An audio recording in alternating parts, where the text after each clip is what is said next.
Welcome back to the Lanterne Rouge Cycling Podcast presented by Zwift, here with Benji for the Tour de Romandie Stage 3 recap from Valbreuil to Valbreuil. It is another miscellaneous medium mountain, but not that hard medium mountain stage where we know there should be no GC action, but it's too hard for a sprint for Ethan Vernon. There's no sprinters here, so yeah, not great. 165 Ks with two climbs, 4 Ks, 5% descent, and then the Today climb, 4.5 Ks, 4.4% with the steeper bit at the start, which crests about 8K from the finish with the descent. Now, last year Soler won a rainy Romandie stage with a descent attack over the crest of a climb like this, a stage like this. Fortunately for the riders, there were sunny conditions today, so would the likes of Ayuso, Hirschi, Maida, those sort of attackers be able to do anything on this parcours? Probably not. We had Rowan Dennis in the leader's jersey after Hayter had given it up on stage 1, 14 seconds ahead of Grossschartner and 18 ahead of Mauro Schmidt, who's kind of gone under the radar, Benji, Mauro Schmidt, as a good pickup for Quickstep. He's been pretty professional this year. But we had another break. And can you explain to me, what am I missing, Benji? I'm but a child of this sport. Why we have for the second day in a row a Latvian on 90 seconds trying to win from the breakaway. Well, they're clearly not listening to LRCP, right? Because we stated a few times already that if your gap in GC is too small, then if you go in the breakaway, then the GC teams, who are likely not even caring about the stage, like a Rohan Dennis, for example, are going to chase that breakaway, like we saw today with a breakaway including, like you said, Chris Nylans, who is riding his first Romandie, Remy Cavagnan in the break as well. It's good to see him back in action after his injury at the start of the year. Nonetheless, Cavagnan in that break with Nylans and Nance Peters, another Frenchman. That break indeed didn't get a large gap on the peloton.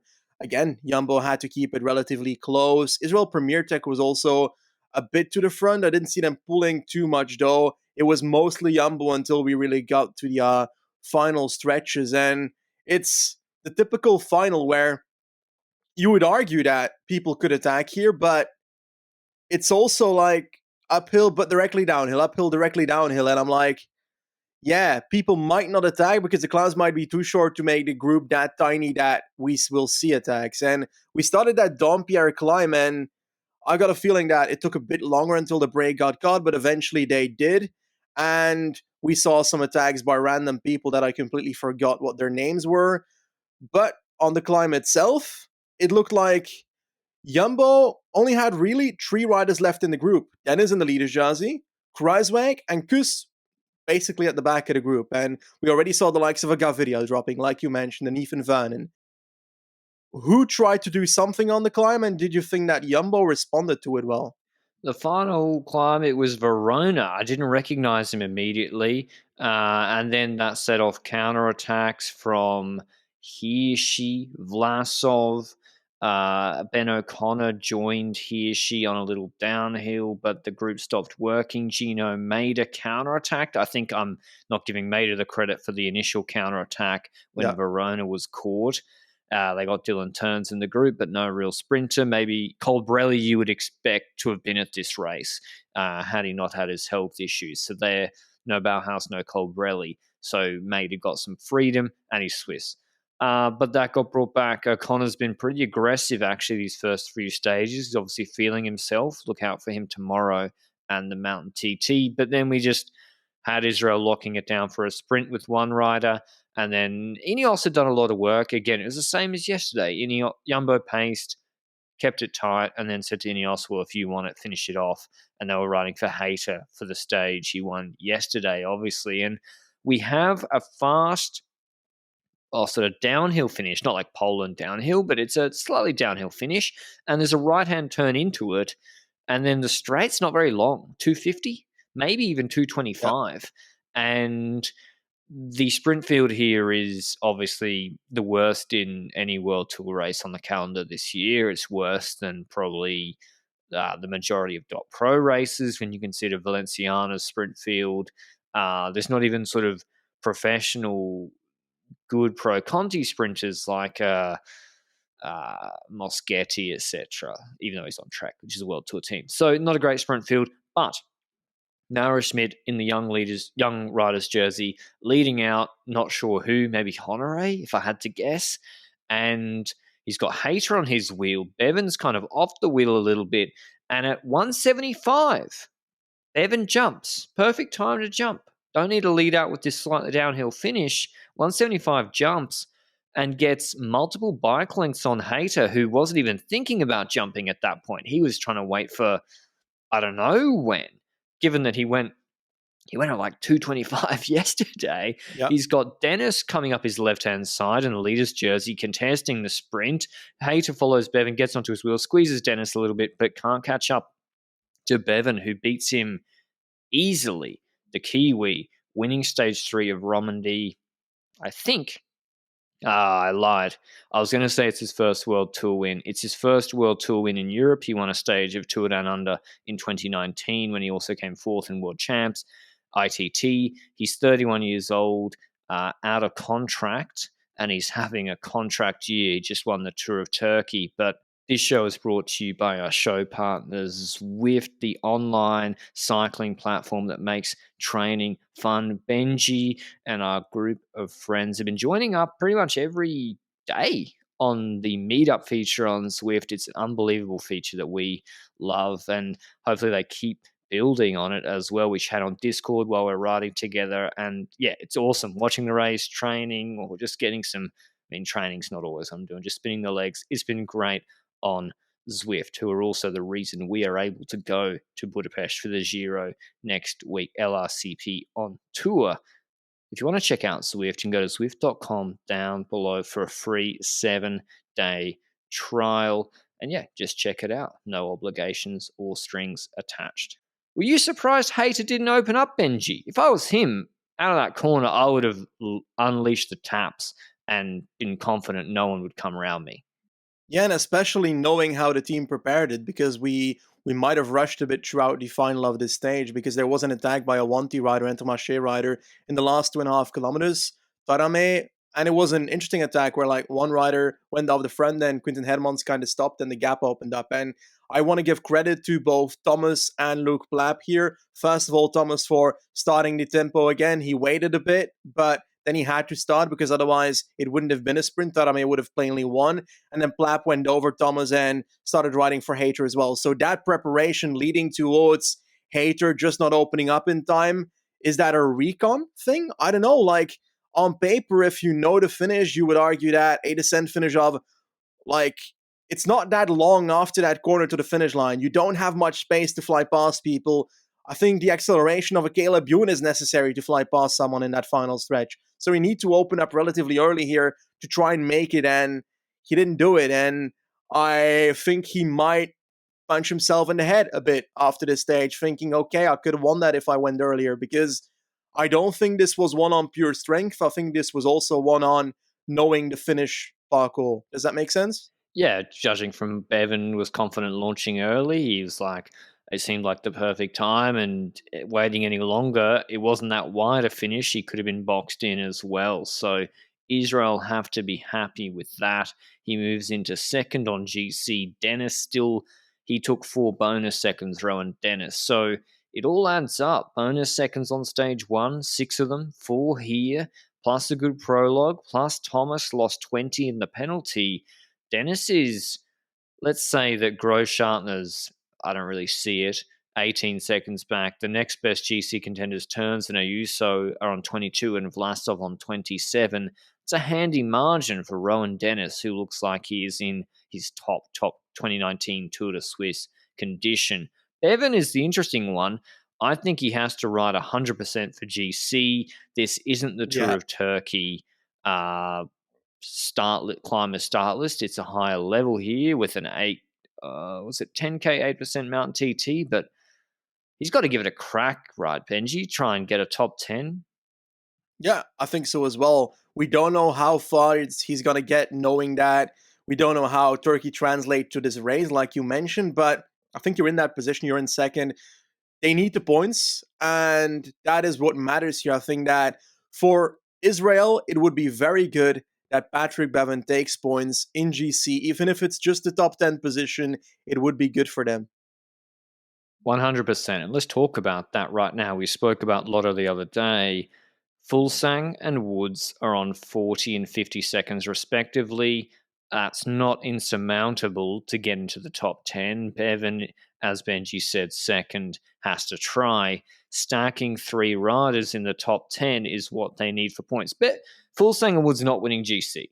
It's too far gone, and Bevan's not winning either. He's not going to outclimb Dennis in either day. So I don't believe in going into races with point farming as your 100% goal when you're a World Tour team, but once the win's out of reach, you guys should go for your best anyway. So I don't think Fulsang should sacrifice for Woods, or Woods should sacrifice for Bevan, or vice versa. I think they should all ride for their own GC, because Israel are in the relegation zone and they are in big trouble.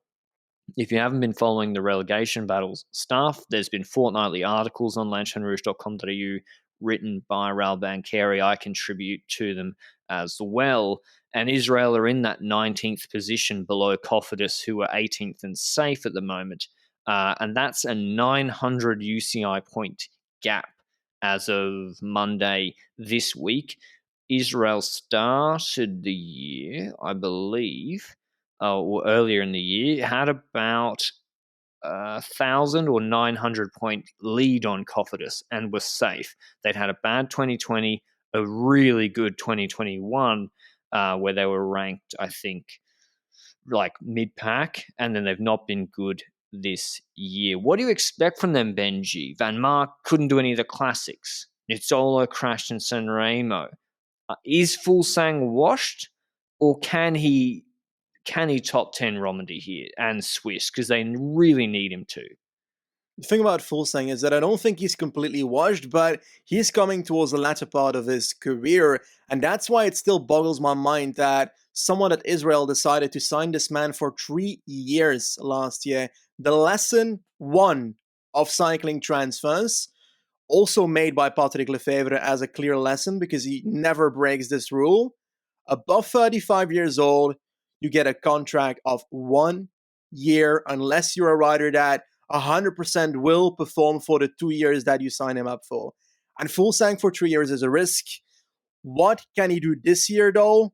When it comes to Romani, he just needs to get as close as possible in GC, like you mentioned, but I'm not going to lie, I don't really see it being that easy getting that top 10. Yes, there's likely not going to be 25 people that go for GC in this race in the coming 2 days, but it's not looking too proper at the moment. And like you say, I also don't feel like Israel is really going for 3 riders in the top 10 at the moment. I feel like they're offering each other up for each other. And as a consequence, they'll likely end up riding for one another and therefore reduce their chances of having multiple riders in a top 10, for example.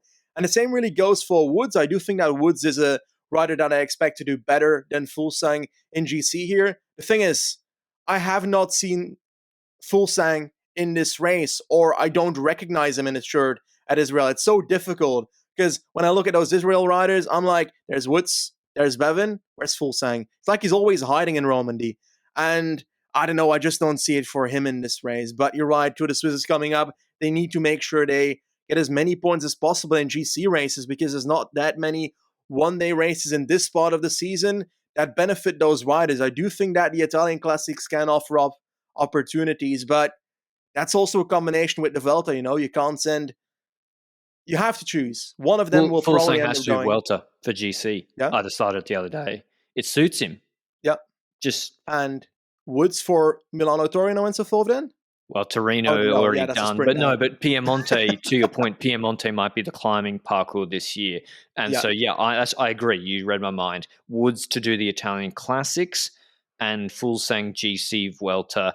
And then both, obviously, world champs. Israel need to be like, you guys need to do as good as possible at world champs. In yeah. fact, use another bike, use a specialized tarmac at world champs, so you can get a better result in your national colors than on the factor. But yeah, Fulsang I don't think is full washed. Of course, I don't think he's probably worth. No, not probably. I don't think he's worth a 3-year deal and the money they're paying him. That money, I'm not sure, came from Sylvan Adams though, Benji. I think Yep. that was from Premier Tech, Mhm. along with the Canadians. So if you were Sylvan Adams, just thinking about it, if you were in his shoes, you come in, you facilitate the Giro Grand Départ or Grande Partenza in Israel in 2018. Froome wins that Giro. You then sign Froome, big long-term deal. You're trying to buy straight into the top to be relevant at the Tour de France, putting big money down to do that. And then it's just not going. That's just not happening. Like Froome got dropped today. They didn't even show him on camera. He got dropped with Brandon Rivera, who's got a contract at Ineos because he's friends with Egan Bernal on a 4% 4K climb. Froome's dropped. So Froome's done, obviously. We know that. Would you be enjoying this if you were Adams? Instead of sipping champagne with a guy at least in the fight for the podium at the Tour, your team's in the relegation zone to get relegated from World Tour. That's not what I think he signed up for. That's where I think he's not paying that Fuglsang money. That came from Premier Tech. But as I said, I didn't finish my point. Fuglsang, 13th at Liège, could have done better. He let out Woods. You're not washed if you get that result, making G2 in Liège. You're still a good rider to some degree. Valenciana, he was very good as well against a good start list. The problem is the races he'll be sent to, his focuses. But as I said, Vuelta, top 10 GC, I think well within his capabilities. But what's your prediction? You think they'll leapfrog Cofidis? Oh, I actually don't think so. Like, I'm Really? not bullish at all on Israel at the moment, and perhaps I'm underrating what Woods and Fuglsang will bring to the table in the coming ones. Perhaps I'm underrating how much this team was being destroyed by illnesses at the start of the season, which they were completely, which hindered their points certainly. But I've got a feeling that it's the team's own fault, not the riders, but the way it was managed. I think if you like, no offense, but if you sign Froome for a 5 year, well, for whatever amount of years that he signed for Israel for 5 million a year, then he signed Fuglsang for 3 years. Like, the majority of transfers that this team has done is buying riders near the end of their career that are over their peak, that are almost proven over their peak, and try and, like you say, buy themselves into the top. No, that's not how you build a sustainable team. The way you build a sustainable team that can fight in the future is buying and investing in the younger aspect and therefore securing a future for your team. And now they didn't do that. And as a consequence, it's their own damn fault that they're in this situation. I have got no empathy for this. And their best bit of business kind of fell into their lap. Simon Clark, he's been unbelievable. Yeah. But he's on the contract. Benji was saying he's not on a monster contract, a 1-year deal at Israel, and he's been unbelievable for them this year, scoring points and relevant even in Omloop, 11th, and just unreal. But that's the thing. I looked at they need Van Mark to sort of do well at Britannia Classic. They need a lot, and Nizzolo's key. Nizzolo is the signing who they thought would top 3 Brugge de Panna, top 10 MSR, do well at Torino, and he crashed in San Remo, Poggio Descent. So listen, everything that could have gone wrong for them so far this year has gone wrong. I'd say older riders not recovering as well is something also that could be expected, but they need Nizzolo to bounce back. I'm kind of bullish on him, although Greipel has struggled sprinting at that team as well. But it'll be interesting to see if they can leapfrog Cofidis, who are 100% committed to points hoarding, who have the French calendar that they go to, who have Benjamin Thomas, Welsh half brother of Geraint Thomas, and a whole host of riders doing really well. But it's a shame, but also interesting to track. Let us know what you think will happen with Israel Premier Tech. One thing before I round off this long talk about it is, if Lotto get relegated, it's not as bad as for Israel, because if you fall fast in the last year of the 3-year cycle, you are really fucked. You don't get the auto invites to stage races. Benji mentioned this earlier in the week. Lotto will get auto invites and become the new Alpecin Phoenix. Israel probably just 1-day races. So that's with no Tour de France, Giro, Vuelta, that is a tough sell for sponsors. But any other thoughts on this, Benji, before we preview stage 4 tomorrow of Romandie? Not really, to be honest. It's just clear that even if they have that forced drop there, that quick drop into the pro Conti business, and they don't get those automatic wildcards, it's also a consequence of not building a sustainable team through badly chosen transfers. And that's why I really don't have mercy. And I'll repeat it like, hey, it's the Israel story at the moment. For the riders, I feel bad. And I hope that they will figure out a way to get out of this trouble. But I guess we'll see in the coming months whether Israel is going to come out on top or not.